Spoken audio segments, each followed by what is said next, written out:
All right, guys, we've done the foundational phase already for your off-season training. Now we're going to get into what you really want to know even more is your strength and power, the meat and potatoes of it. So phase 2 and 3 of your off-season training, what's essential for you to do, what kind of mistakes are typically made, and what you need to do to get your best gains in that off-season. Make sure you like and subscribe. Get ready for episode 44 of the Strength of America podcast.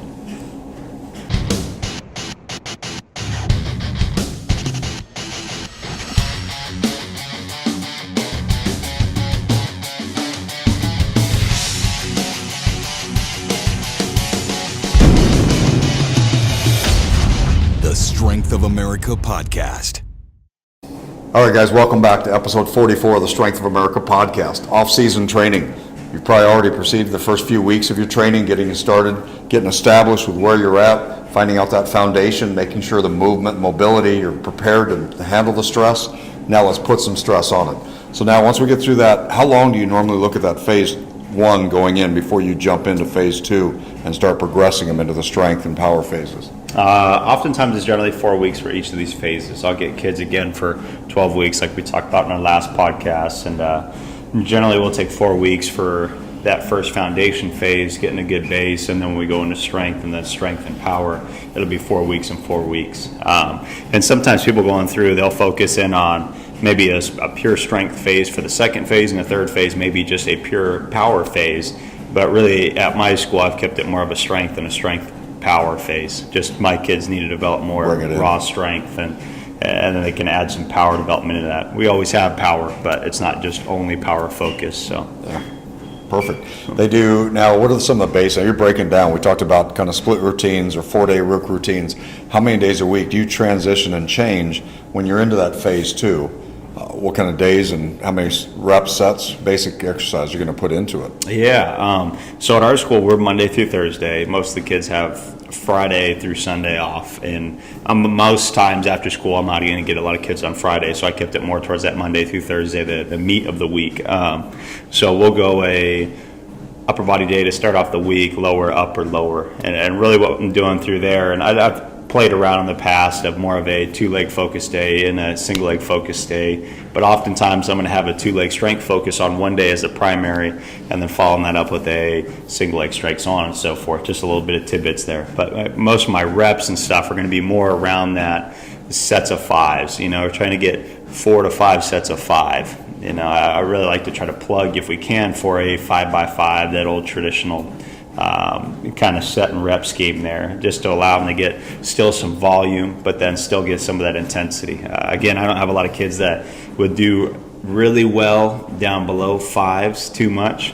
And sometimes we'll get more into some 4s and 3s in our strength power, maybe utilizing some bands on top of that with some exercises and stuff like that too. But outside of that, I'm thinking of, the first phase, we're pairing a lot of things together, not so much worried about the weight that's being pushed, but more of building some work capacity in a base. So in that second phase, I'm going to make sure that whatever I'm pairing with that exercise is not something that's going to continue to fatigue, but we can work on some things and get an active rest, and that way they have the rest to come back into that set and be like, okay, I can push a little bit more each set, and I can fully put my intent and focus on just strength and weight. Yeah, no, that's perfect. And I think, I think the thing I want you to pick it up more than anything else as we talk about these things there's no cookie cutter. Here's what you do. This is all you get to do.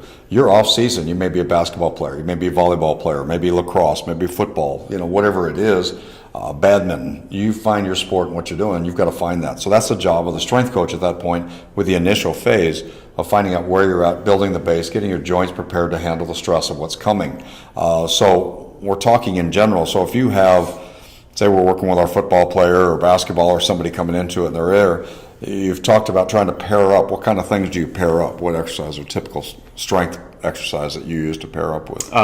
So if I'm in a strength phase, definitely in strength and power, I'm going to end up adding in, let's say I'm doing some strength type movement. If I got a squat, for example, I'm going to add in right when they finish that either a box jump or a vertical jump. That way we can get that component of, okay, I lifted something heavy, my body feels lighter when it's done, I got some of these extra little muscles helping to fire so I can jump higher or put more velocity into my jumps.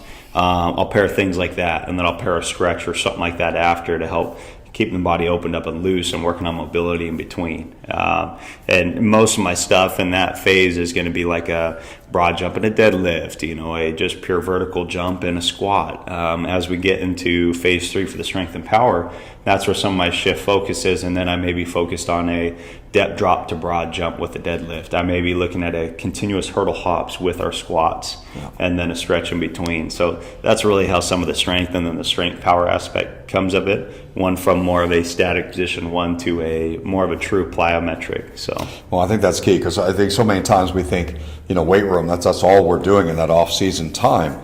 But I think these athletes, if they don't have time to go through maybe a 6-month off-season progression, building your phase, you're building your strength, and then power in the weight room, and then you're going to go outside and you're working your speed and your agility. Combining these things are important, because a lot of people, when we talk about strength and power phases, they'll typically think, okay, I'm doing my bench press, but I'm going to work this, and then I'm going to maybe at the second day of the week, I'm going to do more of a power or reaction with that bench press. So I come down slow and more exploding up instead of just slow, easy movements all the way through. But I think it's important, what Bobby's doing and putting some of these things into it, is that we're doing more reactive in movements of what they have to do out on the court in the field. And that's where tying in that strength exercise and combining it with a power of movement is real key to get him into it. So when he talks about doing his squat and then maybe doing the vertical jump or stuff going onto it, or box jumps or something to really react and move and tie in that nervous system, that's an important part for us to do, because it helps if you always have to work with the athlete when they're fresh to go into it. An athlete, when they're competing, they're not always fresh and ready to go. They've got to be able to run and move and jump and be able to react. And if they're not used to reacting under stress and under fatigue, that's when injuries happen and things go as well. So tying that in together where it's under supervision of watching how they're doing the movements, I think are really key. So that's a good point. I'm glad you separated that for you to understand that the strength and power, and you can do different ways as well. You can do one day a week, you're doing your squats at a certain tempo, and later in the week that squat is a quicker reaction or movement or a pause, explode, or you're adding something to it or adding change for varied resistance. But you don't always do the same thing all the time. I think that's key, is that have a well-rounded athlete that's able to handle the stress. You have to change things around and move it, and I think that's a good part to do. What are some of the other tie-in things you do? For example, upper body stuff. Yeah, so if we're going to look at our strength and strength power, we're still going to follow that similar concept on our bench and rows. Same thing, kind of that 5x5 mindset, and then we're going to throw in for a few sets along with that, like either it could be a med ball chest pass against a wall for a strength phase. It could be just a slam ball, punch and drive. You could be lying on your back. You could have a partner drop, you react and punch up. That's great. Especially if we're going then in the strength power phase, I could get, if some of you guys have a med ball or a wall ball, now I could be more reactive, punch load, and I'm going to go for continuous reps there. Same thing can happen on the ground or just with yourself with a ball on your back there. But that's a way that you can start to tie in some upper body. So one day will be a bench focused day and a heavy row focused, and then the other day will be more of a vertical, so overhead focused day, and then a pull up focused day. And really for most times, so we can get into a slam ball, we don't have the height in the ceilings to do a squat throw, which would be more ideal. So we try to work in a slam component with some of the slam balls. So we'll have them either do an overhead slam paired with that overhead press, rotational slam, just different things like that to make sure we're getting in some of those slam and upper body power components with it. And we're pretty big on trying to load up chin-ups, getting the body strong, overhead pressing. The great thing about overhead pressing is sometimes you get athletes with a lot of shoulder irritation. So really taking time in that foundation, the phase 1 time to get some reps, to get some other upper back things are really key. But something else I've found is just using a trap bar to press overhead is a lot more friendly for a lot of these athletes. They like it. So we'll go down and we'll start either in a seated position in phase 1 doing it, and then phase 2 we may be on one knee, one leg forward, and then we may work up to standing on our phase 3. So we progress through. That way they learn how to organize and keep tight. But there's one way that we can continue to press overhead and try to progress heavy without some of the shoulder irritation. So well, and that's what we're doing, that watching out the shoulders, what happens, but also adding the core and incorporating that into it. Too many times we think about the lift on just moving the weight, but forget about the mechanics of it. We may have good body position with our bench or shoulder press or something, but pelvic tilt, where's your body at, where's your chest, Is it elevated or hunched down? What's happening? Those are all key to all of these lifts and whatever you're doing. So make sure you follow and get those things set up. Now, when you're normally doing, say you've got 5 sets of bench you're going to work through, do you then go right over and you got 5 sets back and forth in between on that med ball drop, for example, or push? Same reps? What are you trying to vary that? Generally, with some of the upper body, we'll get about 8 reps. We'll just have like 3 sets of 8 or so with that for each of those slam or press variants. And so really what I'm thinking is that 5x5, they're not generally staying at the same weight the whole time. They're going at something that's moderately heavy, and then they're working up in those sets to something their top set on their last one to be heavy. So really when they're getting those last 2 sets, I allow them, they'll have a stretch along with that, so they'll hit the stretch, and I tell them don't rush back into the set right after.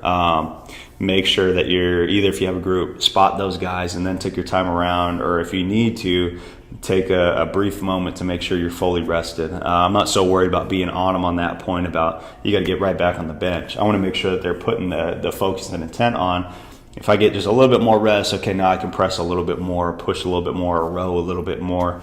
I want them to focus a little more on load in that phase there. So yeah, and that's perfect. I think what will help too is with some of these, kind of see them in action. Bobby put together a couple of Instagram posts over this next week, 2 or 3 together, that tie in some of these combos, so you can actually see an athlete will go through and set it up, or will Bobby do it or something. But where you're at, what you're paying attention to, and the technique of the lift that you're doing, and then what you're going to do for that power movement, and combining those two again, what you're looking at, what kind of levels and going. Because, I've seen some really good things and some crazy things out there too on that med ball partner drop, dropping that off in a position. You're literally doing that. We're not slamming it down to the person trying to see if they can crack a rib or anything, but that reaction is so important because some will catch and then they come down and move instead of making it a solid movement, quick coming up, or they'll arch the body that it flops all around. We want to just focus on it. So we'll put some of those together and make sure you can see those on the page too. What are some of the important things? Anything changing at all in their diet on this thing, or are we still keeping them on the same type of a diet as we started in that first phase? Just mainly eat and get it in. Yeah. Just trying to keep them focused and staying on the right track. It's always a battle. I don't get a lot of kids that are really on it or perfect, so I'm just preaching the same things as always. Make sure you're getting your meals throughout the day. Again, if you're worried about putting on size, you need to make sure that you're getting that extra snack in each day for those extra calories. You're focusing on whole foods for protein and most of your micro and macro nutrients as you're going through.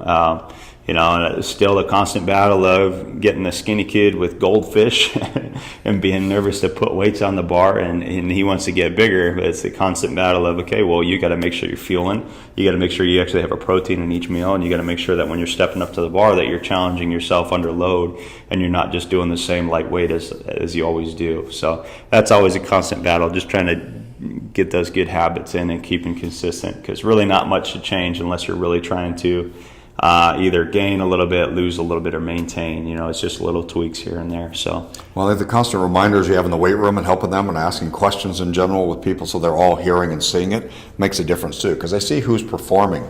And if those guys or girls in there that are really performing well and working hard in the weight room and making those gains, they consistently see when we're talking about food and how many of you had your meals already today, how many with protein. They're the ones with their hands up and the ones that aren't. It helps them kind of figure out, I want to get that. You've got to put in that work and the time. Another thing is, like we do with our summer camps or our off-season training, is we start them with that fuel chart, and then we'll do them weekly, depending on how they're filling it out, how they're picking it up and making information. Then I also make sure that we're sending it to the parents so they see, hey, look for this. Here's what's coming up. Ask it, share it with your parents. Just like any homework, you've got to make sure everybody's on the page to help you. The parents are providing the food you need to, but you as an athlete need to eat it, put your time in and go. You can't sleep past breakfast and come in late. That's your responsibility to be prepared to go. So those things are a big part. So I'm hoping, are there some other spots you want to hit on to the phase 2 and 3s? Or I guess we could touch on a little bit of movement. Okay. The first phase of the movement, we really talked about just creating a foundation, rebuilding good patterns, and making sure they're moving well again. We'll do more cone-based agility stuff if we're going to hop out to agility. When we really start to get into phase 2, most of my, let's say we're talking about linear speed. The big thing I'm going to start to focus on that one is just thinking about, half kneeling starts, push-up start sprints, or, sled sprints, whether it's toting or pushing, or sprint, we use chains or plates on the ground on a towel. That's a little bit more of the focus on that one, is getting under a situation that makes you have to overcome a little more resistance. Even being one knee down on the ground, you have to focus on driving out of that position because it's not as comfortable as being up top on your feet. So you have to dig a little bit more to get up and out. When we come to speed and agility, again, we're keeping some stuff, and I'm trying to get the kids in a little bit more of a reactive sense after they've been going through some of the drills. Now we're getting them a little more reactive, whether it's just like a shuffle out, my next go, you're turning to sprint, you're sticking. We're always working on the brakes, and that's a good time, especially in the strength phase, to make sure we're reassuring that we're nailing down our brakes. We have the strength to stop ourselves or reaccelerate in a new direction. And yeah, most of our jumps we get in the weight room, really in that time, and that's what helps free up. It's more efficient. We can get more done in that sense. And really, we don't get real sport specific when we're in the weight room. That may just be some prehab things, maybe more shoulder stuff for some people, more hip. Sometimes our jumps do get a little more specific. If I'm basketball, I'm probably going to do more vertical components and single leg vertical components. If I'm baseball, I may do more lateral bounds or hidings, as Eric Cressy would say, in those aspects. But outside of that, again, keep thinking phase 1, 2, and 3. You don't have to create this crazy program for each different athlete. Little tweaks are going to be there, but really where most of your stuff is going to come from sport specific, is your prehab. Maybe thinking about your plyos or your speed training in a little bit more of that fashion. But still, at the end of the day, sport-specific training or that sport-specific aspect comes from their actual training practice. So yeah. No, that's good. And, for a lot of the foundation, that's all they need is some movement getting into it. But good point what Bobby says, when he puts in a lot of his plyometric work and that stuff, he's putting it in the weight room, and that time you're working it in, tying him with other lifts. That means when it's time to get outside, time to work the agility and the speed stuff, you can just focus on that rather than trying to get everything in. Then the body's fatigued. You can't get as much out of that. Because if we're going to work power, you want to have the body fresh, ready to go in movement. But then once they get that technique down, you want to put them under stresses so they have less rest time just to see where they're at in movement. Because again, that's where injuries happen, because they're in the wrong position. But that deceleration work and all, if we just concentrate just on the weight training in our off-season time, then we put them out there on the field and we're going to work deceleration, change of direction, movement. Now you've got a stronger athlete. You've already worked that power. They're stronger, more powerful, but less mobility and less control of the body to be able to stop, decelerate, and move. Then you're asking for greater problem, because we have less problem with injuries with our skinny little weak kids, because they typically, even if mechanics are off, they're not producing enough strength and power to hit that position to blow something out. Our bigger guys, we don't want them to go easier because they're bigger and more powerful, but we get real deliberate on all the movements as we transition. It's like that basketball player. We don't take 3 months off of shooting baskets, just work weight room time, and then you come back and it's time to shoot again because your shot's off. Your strength is different, the movement is. So you tie that stuff in together as well. Your golf, anything else you're going, you work those skills along the way, but you don't work as high a volume as you do when you're in season. So changing that routine and putting in the priority, I think, is key if you really want to have a solid foundation. So taking the goals that you put together from a couple videos together that we put together on looking at the new year, did you hit your goals for the last year? What are you planning in the next year? You've put that together in your phase 1 and getting things set up. Now you're working a little bit more strength and power, tying it in together, but you can't forget your deceleration, your agility, your movement. That has to be a big part of the workout. Awesome, great. Good. All right. A couple of big things I want to announce coming up to you. We're going to be out. Athletes Acceleration puts out an incredible clinic out here. California, they'll be out. We're going to be out there in March. I think it's the weekend of the 23rd of March. We'll have the link below. Great group of guys. We've got some great coaches from all over the country to come out to this. And it's 2 full days. You get the in-classroom time going on to it, and then they take you into practical. So you're going to be in the weight room, you're out there on the field doing speed, agility, power stuff. So we'll put that together, a link to see. Hopefully they still got some spots for you guys, can join us out there. But this is our 3rd year? Yeah, this is our third year going out to it, and it's fantastic. Actually, some of the guys, Bobby Smith and with IGotRYPT and Lee Taft, the speed guy, are going to be out there. They've been on past podcasts, and we're excited that they're going to join us on another couple podcasts we'll do while we're there as well. But yeah, make sure you guys, if you get an opportunity to go out and learn more about it, so much of it is just real practical stuff that you're going to be out and learn. And our students, students that get the classroom stuff, you get your degree, all that's fine. You're realizing once you get out there, you've got so much still you have to learn on practically putting it in. So this is a great first step. If you haven't already been a part of it, make sure you get out to that clinic. If you're out on the East Coast, I think they've got New Jersey is the next one they put out too. Yeah, I believe so. But you'll be able to find those, and depending on where you guys are listening to. So appreciate you guys being a part of it. Anything else you got for them? Good to go? So, yeah. All right, watch for the Instagram posts throughout this week. We'll have things set up. Make sure you like it, subscribe it, share it with another coach and athlete. Help them with that off-season, prepare, and become them best as well. All right, thanks for being a part of the Strength of America family, and we'll see you soon. Let's get stronger. All right, thanks.